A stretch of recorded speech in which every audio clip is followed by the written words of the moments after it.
Assalamualaikum warahmatullahi wabarakatuh. Salah satu tokoh pendiri bangsa yang namanya sudah tidak asing bagi masyarakat Indonesia adalah Muhammad Hatta. Beliau merupakan seorang putra asli Minangkabau yang dilahirkan di Bukit Tinggi pada 12 Agustus 1902. Sewaktu kecil, nama beliau adalah Muhammad Attar, yang pada akhirnya menjadi Muhammad Hatta. Ayahnya bernama Muhammad Jamil dan ibunya bernama Siti Soleha. Awalnya, kakeknya berencana untuk membawa Hatta remaja melaksanakan ibadah haji untuk selanjutnya melanjutkan pendidikan ke Universitas Al-Azhar. Namun rencana itu pada akhirnya tidak terlaksana. Sejak remaja, beliau sudah aktif berorganisasi. Salah satunya adalah organisasi Perkumpulan Pemuda Padang, yaitu Jong Sumatera Bon, yang sudah ikut memikirkan penderitaan rakyat akibat penjajahan. Di sana, beliau menjabat sebagai bendahara. Pendidikan tingginya ditempuh di Economics Hogeschool Rotterdam, Belanda pada tahun 1921 sampai 1932.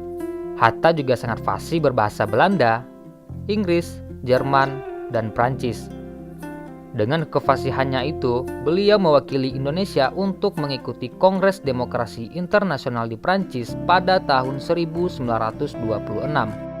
Pada saat itu, beliau berhasil meyakinkan Kongres untuk menggunakan kata Indonesia dan bukan menggunakan lagi kata Hindia Belanda. Pada bulan Juli 1932, Hatta berhasil menyelesaikan studinya di Belanda dan kembali ke tanah air sebulan sesudahnya. Beliau sangat aktif menulis berbagai artikel politik dan ekonomi pada awal kepulangannya ini.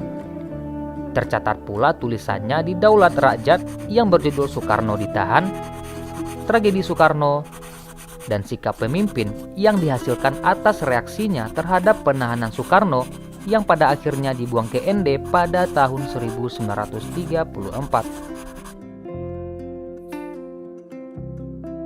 Selanjutnya, Hatta dan para pemimpin Partai Pendidikan Nasional Indonesia juga ikut ditahan dan dibuang ke Bovendigul pada 1935. Dalam pembuangannya ini, Hatta secara teratur menulis artikel untuk surat kabar pemandangan. Rumahnya di sana dipenuhi oleh buku yang dibawa dari Jakarta sebanyak 16 peti. Dengan demikian, beliau mempunyai banyak bahan untuk memberikan pelajaran kepada rekannya. Kumpulan bahan pelajaran inilah yang kemudian hari dibukukan dengan judul antara lain Alam Pikiran Yunani dan Pengantar ke Jalan Ilmu dan Pengetahuan. Hingga akhir hidupnya, beliau telah banyak memberikan sumbangsi untuk bangsa. Beliau juga dinobatkan sebagai Bapak Koperasi Indonesia berkat gagasan cemerlang dan sepat terjang beliau selama hidup.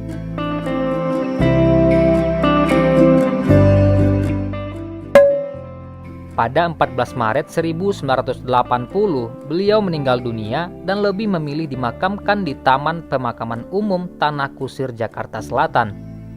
Nama beliau juga sering digunakan untuk menamai sebuah bangunan atau jalan bersama dengan tokoh-tokoh besar Indonesia lainnya.